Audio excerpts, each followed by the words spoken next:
예전에 한국의 경제가 어려웠을 때 해외 입양을 나가는 아이들이 많았습니다.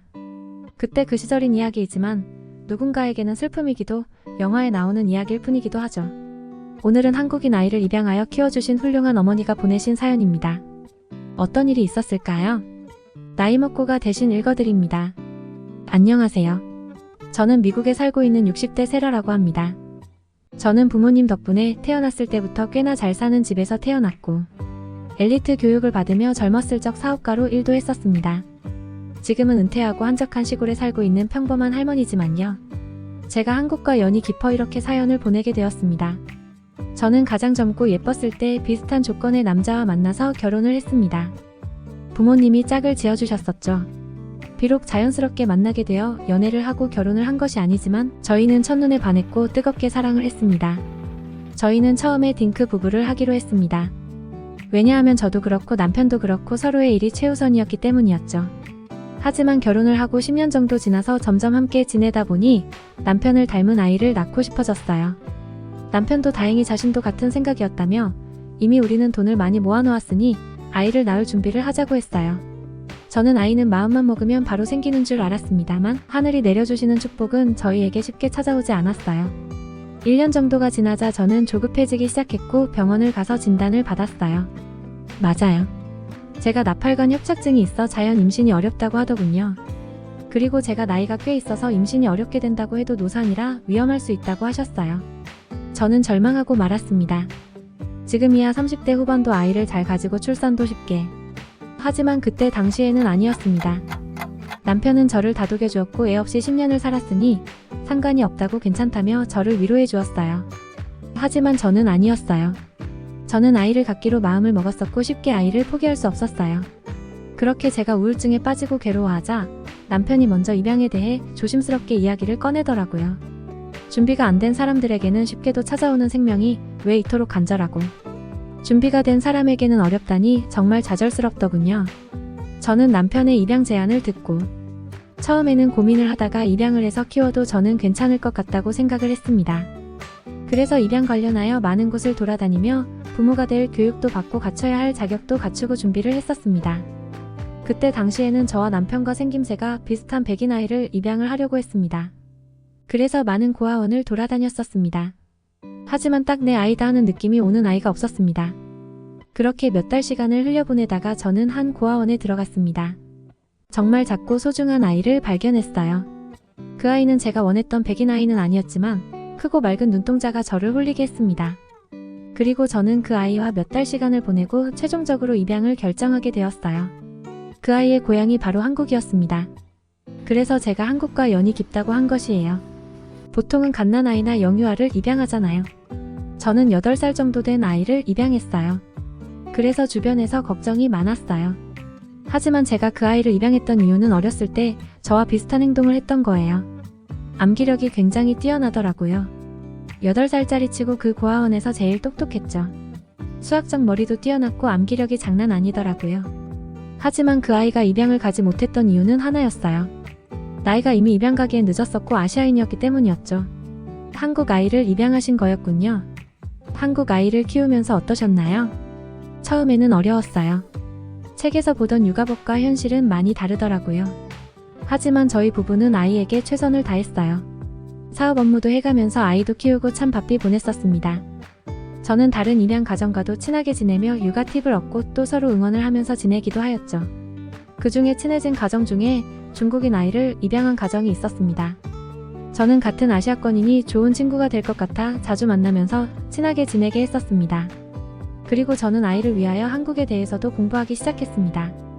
왜냐하면 저와 남편은 온전한 미국인이지만 제 아이는 자국의 언어 뿌리를 잊어서는 안 된다고 생각했어요.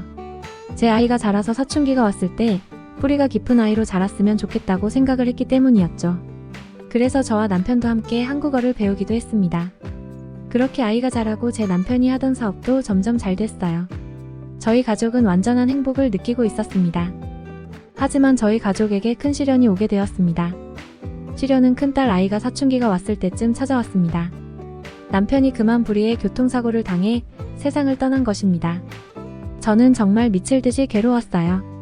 남편 앞으로 된 엄청난 재산을 제가 받게 되었지만 그것은 중요하지 않았습니다.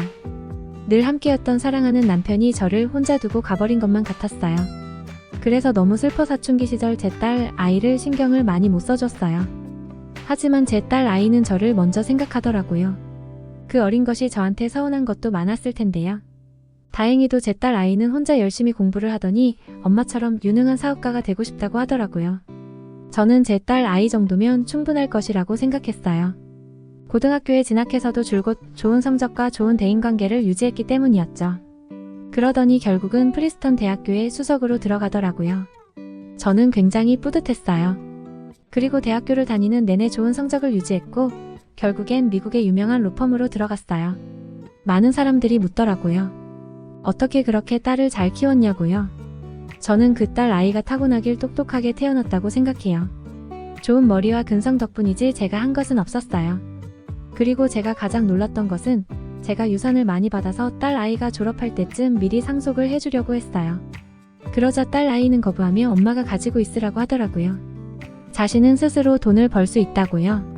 하지만 저는 남편의 유산과 제 재산이 이미 많기 때문에 딸 아이에게 유산을 주었고 딸 아이도 좋은데 쓰겠다며 받아가더라고요. 저는 딸 아이가 뉴욕에서 좋은 집을 구매 후 그곳에서 살 줄 알았어요. 그래서 딸 아이의 집으로 갔는데 이게 웬걸 그냥 평범한 자취방인 거예요. 제가 준 돈은 어디 가고 이런 곳에서 살고 있냐고 하니 딸이 이런 말을 했어요. 자신은 운이 좋게 입양이 되었지만 다른 아이들은 아니니까 항상 마음이 쓰였다고 하면서 자신이 나온 고아원에 기부를 했더라고요. 저는 제 딸 아이의 마음에 정말 감동받았습니다. 그리고 제가 입양한 커뮤니티에서 육아 팁을 받았으며 계속 활동하다 알게 된 사실이 있습니다. 그때 중국인 아이를 입양했던 그 가정은 사실 지금은 흩어졌다고 합니다. 그 아이는 성장하면서 사체에 눈을 뜨게 되었고 부모에게 금전적인 요구를 과하게 했다고 합니다. 처음에는 그의 양부모가 지원을 다 해주었지만 갈수록 명품에 눈독을 들이더니 돈을 지원해주지 않자 엇나가며 차이나타운에서 중국인 친구들과 어울리기 시작했죠. 그 양부모는 어떻게든 그 친구를 되돌려 놓으려 애를 썼지만 결국은 그 가정을 떠났습니다. 그리고 몇 년이 흘러 경찰에서 전화가 왔다고 해요. 도둑질과 불법 약거래로 인해 잡혀 들어갔다고요. 그래서 부모된 도리로 찾아가니 부모 탓을 하며 자신이 이렇게 된 건 다 자신이 입양아이기 때문이라고 소리를 질렀다고 하네요. 아무리 훌륭하게 아이를 키워도 그것을 받아들이는 아이의 자세도 중요한 것 같아요. 한국의 유명한 축구 선수인 손흥민 선수도 손흥정 감독의 혹독한 훈련을 무더히 견뎠잖아요. 날 때부터 정해진 그릇에 크기가 있나 봅니다. 다행히 제 딸 아이는 제 교육을 받아들여 주었죠. 요즘 제 딸 아이는 돈 없는 가난한 사람을 위해 일을 하고 싶다고 따로 변호사무소를 차려 고군분투 중입니다. 저도 행복하게 지내는 딸 아이를 보며 옆에서 조용히 지지 중입니다. 오늘 제 이야기 들어주셔서 감사합니다. 오늘 사연자는 정말 대단한 것 같습니다. 솔직히 제 자식도 키우는 동안 너무나도 힘든데 남의 자식을 데려다 저렇게 사랑으로 키운다는 것이 얼마나 대단한지 진심으로 존경스럽네요. 모든 입양 가정이 이렇지는 않은데 많은 아이들이 세라님처럼 좋은 가정을 만나 행복하기를 바랍니다. 세라님이 앞으로도 한국을 계속해서 사랑해 주시길 바라며 오늘 사연 소개 여기서 마칩니다. 지금까지 나라 안팎 이야기를 수집하는 나이먹고였습니다. 끝까지 시청해 주셔서 감사합니다. 구독과 좋아요, 공유, 응원 댓글은 다음 영상 제작에 큰 힘이 됩니다. 오늘도 행복한 하루 보내세요.